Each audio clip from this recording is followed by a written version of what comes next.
Seorang karyawati Bank Jambi di Kabupaten Kerinci berinisial RS bak penjahat kelas kakap yang menguras rekening banyak nasabah. Ada 28 nasabah yang uang di rekeningnya lenyap. Namun, ada pertanyaan yang membuat penasaran. Apa betul RS seorang diri beraksi? Begitu lihainya ia mengacak-acak keamanan rekening nasabah di bank level Bank Pembangunan Daerah alias BPD. Simak selengkapnya dalam wawancara eksklusif bersama Wadir Krimsus Polda Jambi, AKBP Taufik Nurmandia di podcast Tribun Jambi. Assalamualaikum warahmatullahi wabarakatuh Waalaikumsalam Tribuners. Ketemu lagi bersama Fadli di sini dan kita masih di Mojok Asik Tribun Jambi. Kali ini Mojok Asik Tribun Jambi akan membahas satu kasus yang lagi viral di Provinsi Jambi, yaitu ada satu di antara oknum karyawan bank yang bertempat di Kerinci ya, dia menggelapkan uang nasabah hingga miliaran rupiah. Nah, bagaimana kasusnya? Fadli udah ditemanin sama Abang Fadli nih. Beliau ini adalah Wadir Krimsus Polda Jambi AKBP Taufik Nurmandia. Selamat pagi Bapak. Selamat pagi, assalamualaikum buat semua. Luar biasa. Gimana Pak studio kami? Mantap ya? Alhamdulillah mantap, dingin, sejuk ya. Sejuk ya? Sesejuk hati. Oke. Dan nanti Fadli dengan Bapak Taufik ini, Bapak Wadir, Wakil Direktur Kriminal Khusus. Reserse Kriminal Khusus ya, Pak ya, akan membahas, mengupas lebih dalam terkait kasus pembobolan nasabah di salah satu bank ya di Provinsi Jambi. Nah Pak, sebelum ke sana nih Pak, Polda Jambi itu kan ada yang namanya kriminal umum dan ada yang namanya kriminal khusus. Yang membedakannya itu apa Pak? Jadi baik rekan-rekan Tribuners ya, Tribuners semua. Jadi gini, dulu kan namanya reserse, dulunya reskrim. Itu dulu reskrim itu menangani semua. Jadi terdiri sekarang itu reskrim itu pecah jadi 3. Oh, jadi 3 Pak? Jadi satu reserse umum, kemudian reserse kriminal khusus, kemudian baru reserse narkoba. Oke. Nah inilah pecah, reskrim itu pecah jadi 3. Jadi sekarang tuh menangani masing-masing. Misal kayak reserse narkoba itu menangani kejahatan berkaitan dengan psikotropika, narkotika dan lain-lain. Kemudian untuk kriminal umum itu menangani kejahatan jalanan seperti curanmor, misal terus apa? Pencurian kekerasan, pencurian biasa, pencurian dengan pemberatan gitu, kejahatan kayak masalah pemalsuan tanah segala macam gitu. Itu.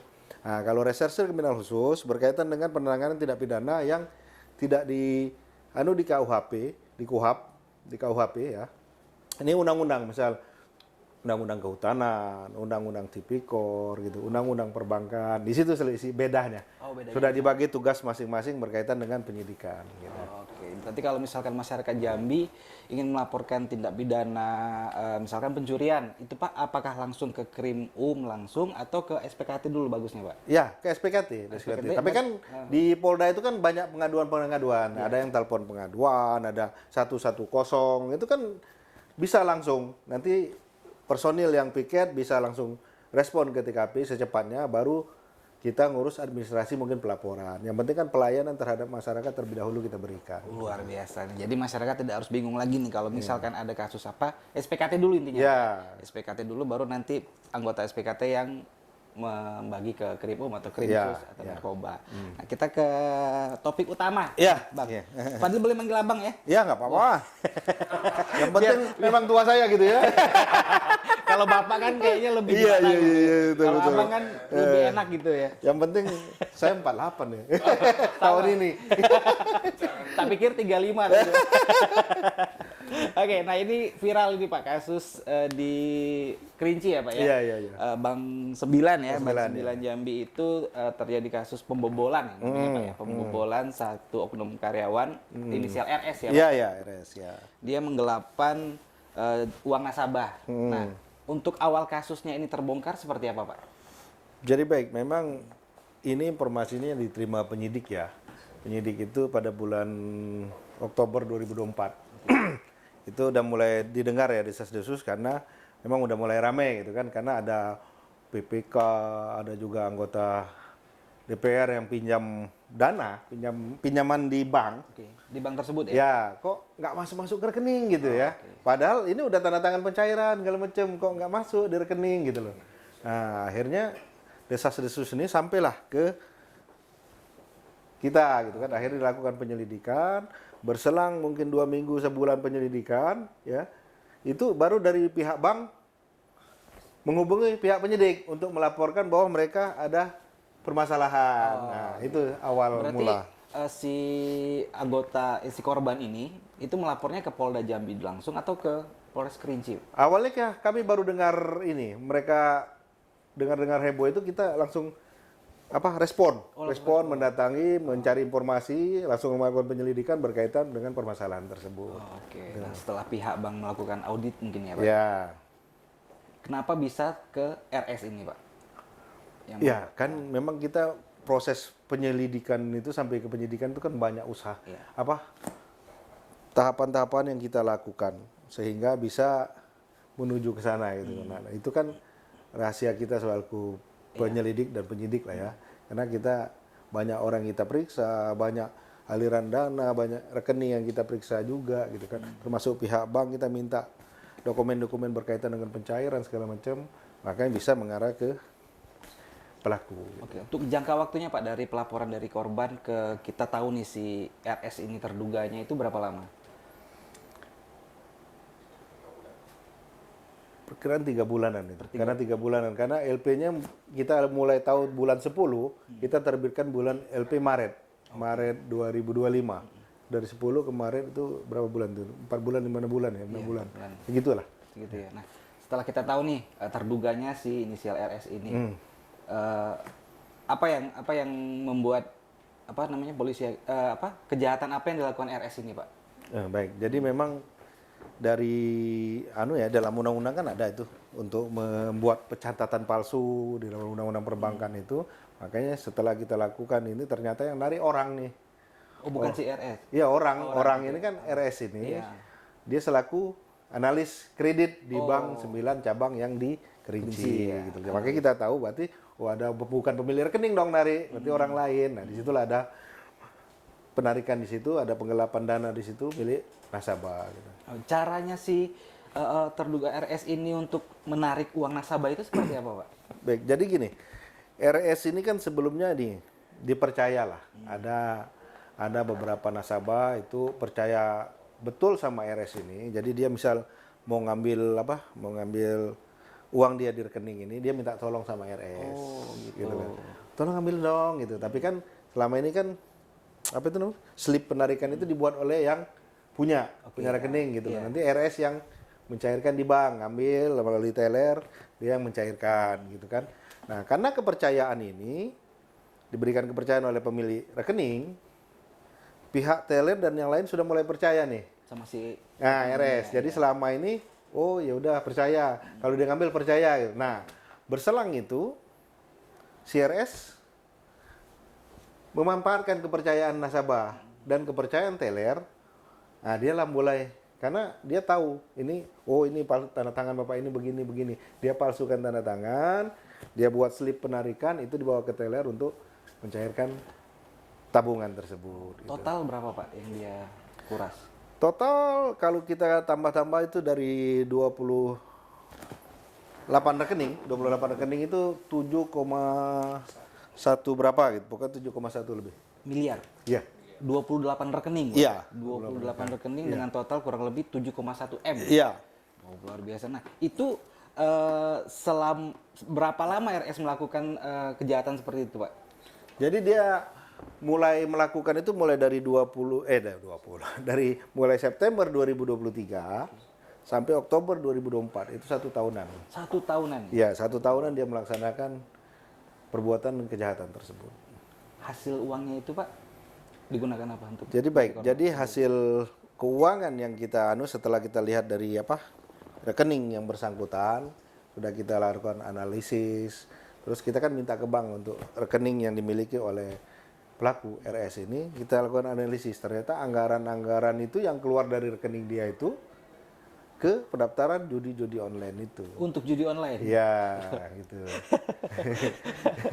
Luar biasa RS ya. Itulah, makanya kan harusnya kalau kita berpikir normal kan kita belikan kebun gitu ya. Atau apa. Gitu. Pikiran saya rumah mewah. Iya gitu, banyak loh itu. Semuanya itu, Pak, dari 7, sekian M itu untuk judi online semua? Jadi baik, jadi dia memang membobol rekening orang itu kan 7,1 M. Cuman dari sekian korban ini dia sudah kembalikan. Berarti yang dipakai berapa, Pak? Ini pakainya 4 miliar yang 4 miliar, dikembalikan 2 M lebih. 2 M lebih. Iya. Dia mengembalikan itu berarti sebelum dia ditetapkan sebagai tersangka berarti, Pak?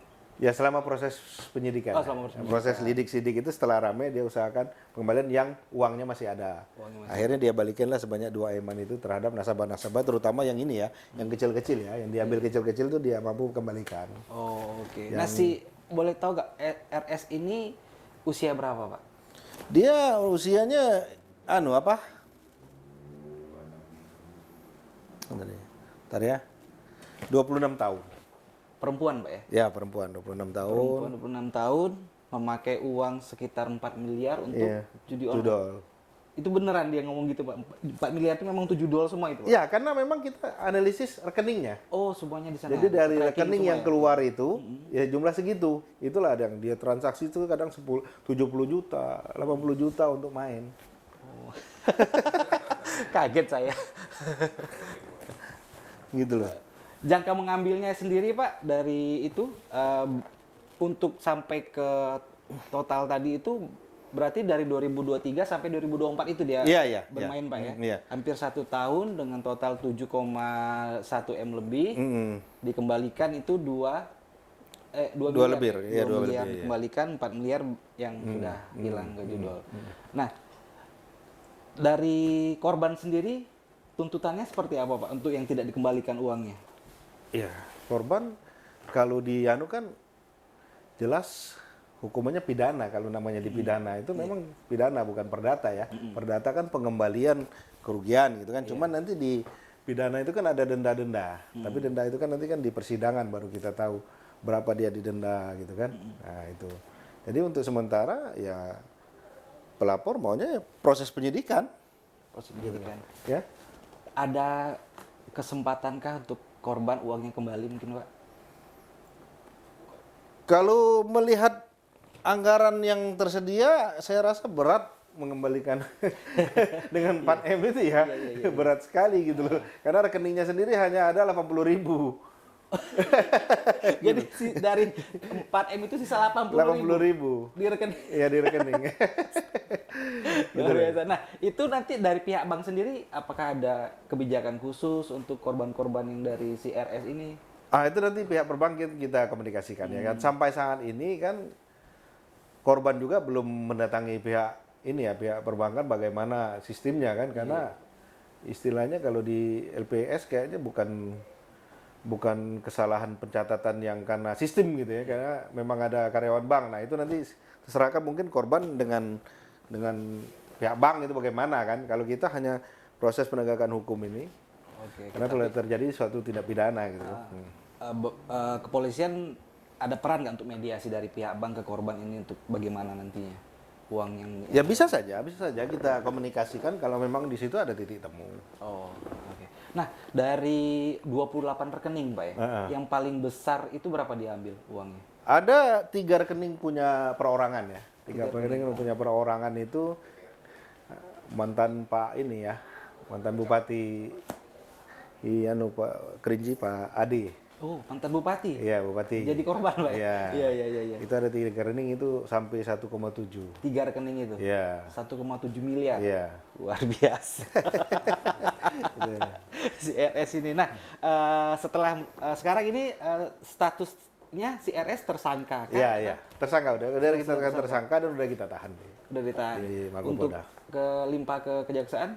Kita masih melengkapi petunjuk-petunjuk kekurangan sedikit-sedikit, nanti kita kirim tahap pertama ke kejaksaan. Melengkapi, karena memang baru seminggu ya kita tahan ya.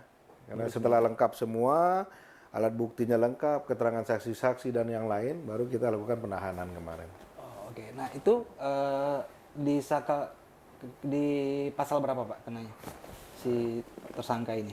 Pasal 49 ayat 1 huruf A Undang-Undang Nomor 4 Tahun 2023 tentang pengembangan penguatan di sektor keuangan.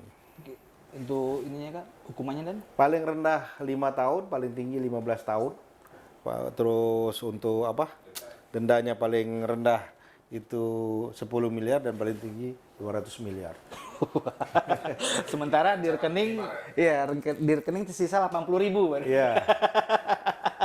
Oke, nah mungkin apakah nanti bakalan ada RS lainnya Pak setelah melakukan penyidikan seperti ini? Proses yang ini kita masih lakukan pemeriksaan lanjutan ya. Berkaitan nanti kita tunggu nanti hasil penyidikan lebih lanjut dan juga nanti dari hasil fakta persidangan apakah ada nanti tersangka lain dengan kejahatan ini. Oke. Kalau yang lain kan nanti kita bisa cari atau informasi dari masyarakat silakan kalau memang ada gitu.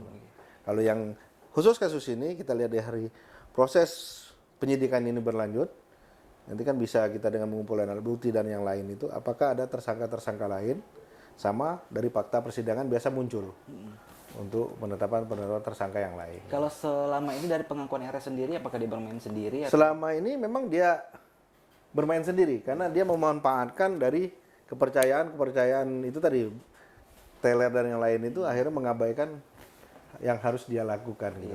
Berarti dia memasukkan tanda tangan semua. Ya.